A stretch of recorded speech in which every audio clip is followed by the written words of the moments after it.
नमस्कार, आप देख रहे हैं श्री महाकाल लोक टीवी। मैं हूं आपके साथ आरती गहलोत। रुक करते हैं खबरों की ओर।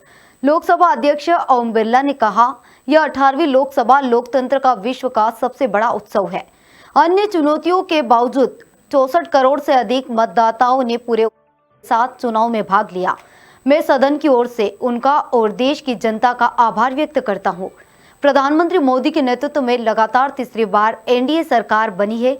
पिछले एक दशक में लोगों की अपेक्षाएं, आशाएं और आकांक्षाएं बढ़ी है। इसीलिए यह हमारा दायित्व बनता है कि उनकी अपेक्षाओं और आकांक्षाओं को प्रभावी तरीके से पूरा करने के लिए हम सामूहिक प्रयास करें।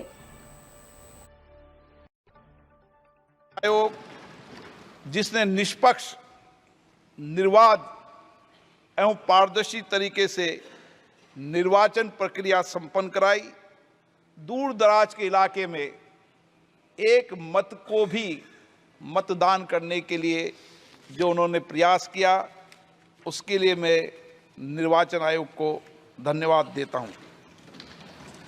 माननीय प्रधानमंत्री नरेंद्र मोदी जी के नेतृत्व में लगातार तीसरी बार एनडीए की सरकार बनी है।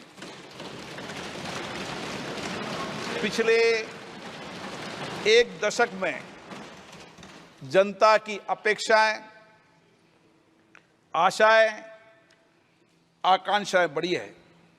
इसलिए हम सबका दायित्व हो जाता है कि हम उनकी अपेक्षाएं, आकांक्षाओं को प्रभावी तरीके से पूर्ण करने के लिए सामूहिक प्रयास। आज हुए लोकसभा अध्यक्ष के चुनाव पर कांग्रेस सांसद जयराम रमेश ने कहा, मैं आपको औपचारिक तौर से कह रहा हूं, हमने विभाजन नहीं मांगा। हमने इसकी मांग नहीं की है। इसकी मांग इसलिए नहीं की क्योंकि हमें यह उचित लगा कि पहले दिन एक आम सहमति बने, एक आम सहमति का माहौल बने। यह हमारी ओर से एक रचनात्मक कदम था। हम विभाजन की मांग कर सकते थे। सांसदों ने डिवीजन मांगा था पर डिवीजन दिया नहीं गया। हमने नहीं मांगा। आप लोगों ने? मैं आपको औपचारिक तौर से कह रहा हूँ, हमने डिवीजन नहीं मांगा। हमने डिवीजन मांगा क्योंकि हमने उचित समझा कि पहले दिन एक आम सहमति बने, एक आम सहमति का माहौल बने। एक रचनात्मक कदम था हमारा।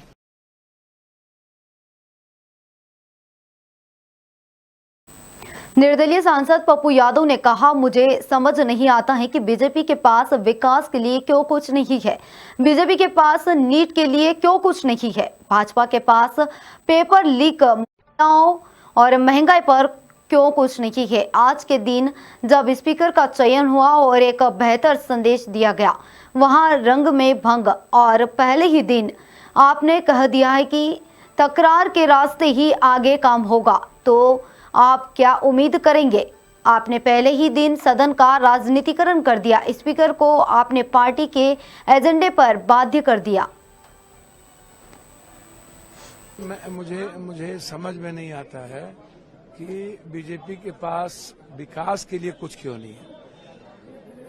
बीजेपी के पास नीट्स के लिए कुछ क्यों नहीं है। एग्जामिनेशन परीक्षा लीक पर के लिए कुछ क्यों नहीं है। बीजेपी के पास महिलाओं के लिए कुछ क्यों नहीं है। महंगाइयों के लिए कुछ क्यों नहीं है। बीजेपी 30 साल, 25 साल, 40 साल पुरानी बातों को, और जिस तरह एक ऐसे प्रधानमंत्री जिन्होंने देश को स्वाभिमान, सम्मान और अभिमान के साथ विश्व में सर्वश्रेष्ठ किया हमेशा, और आज के दिन जब स्पीकर का चयन हुआ और सहमति के साथ और एक बेहतर संदेश दिया गया, वहां आप रंग में भंग, और पहले दिन ही आपने कह दी कि तकरार के रास्ते ही होंगे।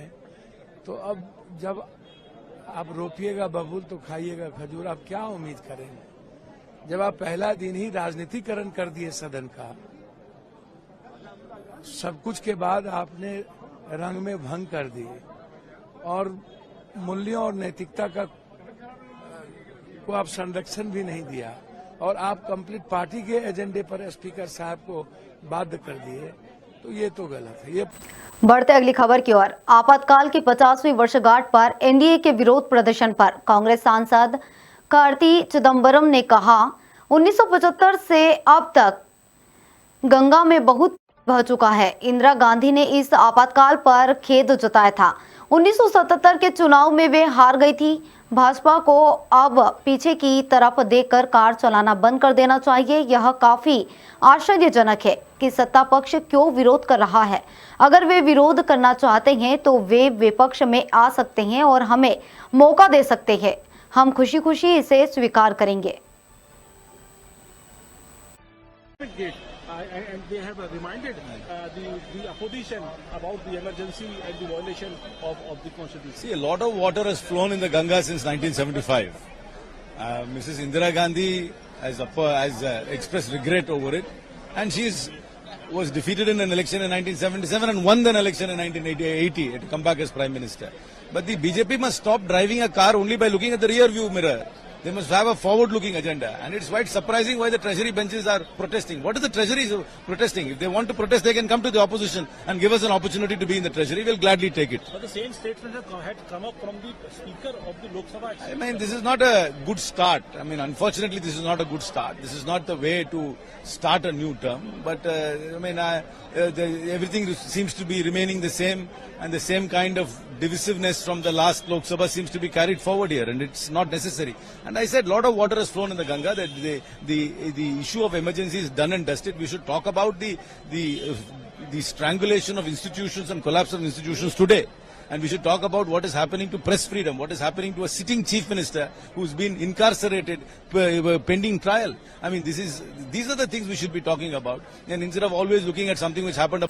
केंद्रीय मंत्री चिराग पासवान ने कहा, इमरजेंसी एक ऐसा दौर था जिसे इतिहास में एक कालखंड के तौर पर देखा गया।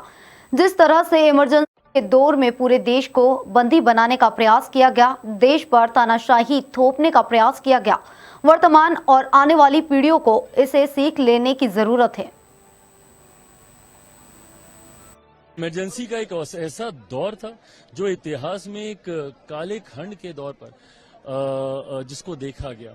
जिस तरीके से इमरजेंसी के दौर में पूरे देश को बंदी बनाने का प्रयास किया गया, देश के ऊपर डिक्टेटरशिप थोपने का प्रयास किया, ऐसे में जब 50 साल इमरजेंसी के पूरे होने को आ रहे हैं, जरूरी है कि मौजूदा पीढ़ी और आने वाली पीढ़ी भी उस दौर को समझे और उस दौर से सीख लेकर हम लोग आगे बढ़ने का प्रयास करें। आज जिस तरीके से विपक्ष ने, जब माननीय स्पीकर के द्वारा इस प्रस्ताव को लाया गया और इमरजेंसी की निंदा करने की बात जब सबने की, जिस तरीके से विपक्ष ने हंगामा करने का काम किया, विपक्ष क्या समर्थन करता है उस दौर का? भाई, कई ऐसे लोग हैं जो उस दौर में जिन्होंने यातनाएं प्रताड़नाएं झेली। मेरे खुद के नेता, मेरे पिता आदरणीय रामविलास पासवान जी ने जिस तरीके से उस दौर में यातनाओं को उनको झेलना पड़ा, ये ऐसा समय था जो भारत के आने वाले समय में भी एक काले अक्षरों में लिखा जाएगा। और ओम बिरला के स्पीकर चुने जाने पर केंद्रीय मंत्री ज्योतिरादित्य सिंधिया ने कहा कि ये हमारे लिए सौभाग्य है कि उनके संरक्षण में और उनके निर्देश के अनुसार लोकसभा चलेगी। पिछले 5 साल जिस क्षमता के साथ उन्होंने सदन चलाई थी, हमें आशा है कि उसी आधार पर आगे भी सदन चलेगा। को अनपोस्ट बना दिया गया, जिस तरह एक बहुत हम सब लोगों के लिए सौभाग्य है कि उनके संरक्षण में और उनके निर्देश के अनुसार लोकसभा चलेगा। और पिछले 5 वर्ष जिस क्षमता के साथ उन्होंने चलाई थी, हमें पूर्ण आशा है कि उसी आधार पर चलेगा। और नई चीजें उन्होंने संसद में लाई, नए सदस्यों के लिए, पुराने सदस्यों के लिए किस तरीके से हमें अपना आचरण रखना चाहिए। और राज्य गृह मंत्री नित्यानंद राय ने कहा, 26 जून एक ऐसा दिन है जब इंदिरा गांधी जी के द्वारा लोकतंत्र की धज्जियां उड़ाकर लोकतंत्र की हत्या कर दी गई थी और देश में इमरजेंसी लागू की गई थी। लोगों के अधिकारों को छीन लिया गया था, लेकिन देश के युवाओं, किसान, महिलाओं ने एक ऐसा सशक्त आंदोलन खड़ा किया और आजादी की दूसरी लड़ाई लड़कर फिर अपने संविधान के विचार के अनुरूप भारत में लोकतंत्र की स्थापना कर लोगों को आजादी दी और उसको अवसर दिया। यह 26 जून एक ऐसा दिन है कि इंदिरा गांधी जी के द्वारा लोकतंत्र की धज्जियां उड़ाकर लोकतंत्र की हत्या कर दी गई थी और देश में इमरजेंसी लागू किया गया था। लोगों के अधिकारों को छीन लिया गया था। स्वतंत्रता नाम की कोई चीज नहीं रह गई थी। एक तरह से इस देश को पुनः प्रतंत्र बना दिया गया था। लेकिन इस देश के युवाओं ने, किसान, मजदूर और महिलाओं ने एक ऐसा सशक्त आंदोलन खड़ा किया और आजादी की दूसरी लड़ाई लड़कर फिर अपने संविधान के विचार के अनुरूप भारत में लोकतंत्र की स्थापना कर लोगों को स्वतंत्रता दी, आजादी दी और उनको अवसर दिया। आज का यह दिन काला दिवस के रूप में जो 1975 में इंदिरा गांधी जी द्वारा स्थापित किया गया था, वो बहुत ही लोकतंत्र की हत्या थी। आज जितनी इसकी इमरजेंसी के 50 साल पूरे होने पर बीजेपी सांसद कंगना रनौत ने कहा, जो सबसे ज्यादा संविधान की दुहाइयां देते हैं उसको इस बात की जिम्मेदारी लेनी चाहिए। वो अपनी दादी और पिताजी के नाम पर वोट बटोरते हैं, तो क्या वे उनके किए कारनामों की भी जिम्मेदारी लेते हैं? आज जो संविधान की सबसे ज्यादा दुहाई देते हैं, वे खुद का भी ट्रैक रिकॉर्ड देखें। देखिए, जो सबसे ज्यादा संविधान की दुहाइयां देते हैं तो उनको इस बात की भी जिम्मेदारियां लेनी चाहिए कि जो वो अपनी दादी के, अपने पिताजी के नाम पर जो है वो वोट बटोरते हैं, तो उनके किए गए कारनामों की भी क्या वो जिम्मेदारी लेते हैं? और आज जो संविधान की सबसे ज्यादा दुहाइयां देती हैं, ये भी जरूरी है कि उनका खुद का ट्रैक रिकॉर्ड वो देखें। संविधान की जिस तरह से धज्जियां उड़ाई गई हैं और जिस तरह से गला घोटा है इमरजेंसी के द्वारा और सबके संवैधानिक अधिकार जो है इन्होंने छीन लिए थे, वो सब भी हम बार बार दुनिया को याद दिलाएंगे ताकि इस तरह का खिलवाड़ जो है संविधान से के साथ दूसरी बार हो ना पाए। धन्यवाद। समाजवादी पार्टी प्रमुख अखिलेश यादव ने कहा, बीजेपी ने आज जो कुछ भी किया है वह सिर्फ दिखावा है। उस समय आपातकाल में सिर्फ वे ही जेल नहीं गए थे, सपा और अन्य नेताओं ने भी उस समय को देखा। हम कब तक अतीत को और आगे देखते रहेंगे? क्या बीजेपी लोकतंत्र रक्षक सेनानी को दिया जाने वाला भत्ता बढ़ाएगी? नहीं, ये बताइए। देखिए, ये तमाम बीजेपी के लोगों ने जो आज किया है वो दिखावा किया है। ऐसा नहीं कि केवल उस समय वही जेल गए हों। समाजवादी नेता और समाजवादी उस समय के जितने जनता पार्टी या तमाम नेताओं ने भी उस समय को देखा। लेकिन हम पीछे मुड़ के कितना देखें, हम पास्ट को कितना देखें, भविष्य हमारे सामने क्या है। और ये इतने आज हम लोगों के साथ कह रहे हैं जो समाजवादियों ने कभी उनको सम्मान दिया था, रक्षक सम्मान, लोकतंत्र रक्षक सेनानी। आइए, लोकतंत्र रक्षक सेनानी ये खड़े हमारे साथ, अवधेश जी, राजा अयोध्या। कितना समाजवादी नेताजी ने बढ़ाया, बीजेपी ने सुविधाएं कम की, बीजेपी ने जो इनको सम्मान मिलता था उसको कम किया, बढ़ाया नहीं। महंगाई बढ़ गई। बताओ ये क्या करेंगे सेनानी? लेकिन बीजेपी कह रही है आप लोग बिखरे नजर आए हैं। सवाल बिखरे के नहीं है, सवाल बिखरे नहीं। आप लोग पत्रकार साथियों, भाजपाई मत बनिए। मैं ये पूछता हूँ आपसे, ये लोकतंत्र सेनानी हैं, इनके लिए एक्ट बना और एक्ट के तहत इन्हें सम्मान मिला।